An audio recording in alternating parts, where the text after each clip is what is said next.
మామ నేను కూడా ఇలాంటి డార్మెంటరీ రూమ్ లో ఒక స్టే చేస్తానని అస్సలు అనుకోలేదు.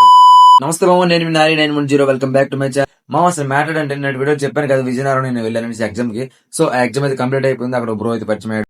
అంటే మామ మనకి ఒంటరిగా ప్రయాణిస్తప్పుడు మాత్రమే తెలుస్తుంది అనమాట. అంటే ఇలా చాలా మంది అన్ఎక్స్పెక్టెడ్ గా ఫ్రెండ్షిప్ అవుతారు అనమాట. చాలా స్నేహాలు కూడా కలుగుతాయి. సో నాకైతే ఈ జర్నీలో చాలా మంది ఫ్రెండ్షిప్ అయితే కలిగింది అనమాట. మామ నెక్స్ట్ వచ్చేసి నేనైతే కాంప్లెక్స్ వచ్చిన బస్ అయితే మిస్ అయిపోయింది. మరి వెంటనే డార్మెంటరీ రూమ్ అయితే తీస్తాను అనమాట. మరి ఆ టైంలో ఇంక వేరే రూమ్స్ లేవు. ఈ బ్రో కూడా నాతో పాటు పాపని రావాలన్నాడు. సరే బ్రో మరి వచ్చామనేసి మేము అయితే అలాగే డిన్నర్ చేయడానికి వెళ్ళమాట. డిన్నర్ అయితే కొంచెం నాకు నచ్చలేదు. నైట్ టైం టిఫిన్ చేసాను అనమాట. నేనైతే టిఫిన్ పరోటా తిన్నాను, చాలా చాలా బాగుంది.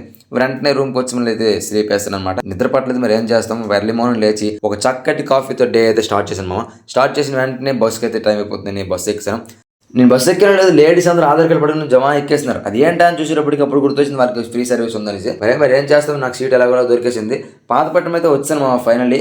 మా వాడైతే చాలాసేపటి కాల్ చేశాను, చాలా లేట్గా వచ్చాడు అనమాట. ఏం రాదంతా బండి స్టార్ట్ అవ్వలేదు కదా, చలికాలం కదా అన్నాడు. బస్ స్టాండ్ నుంచి మాట్లాడుకుని అలా బయటకు వచ్చాము. ఇంటికి వచ్చిన తర్వాత మా మమ్మీ అయితే వెయిట్ చేస్తుంది. 1 డే ట్రిప్ అని చెప్పాను, 2 days అయిపోయింది. అలా మీరు కూడా మీ లైఫ్లో చేసి ఉంటే మీ మమ్మీ రియాక్షన్ అంటే కామెంట్లో రాసేయండి. Follow for more. Thanks for watching.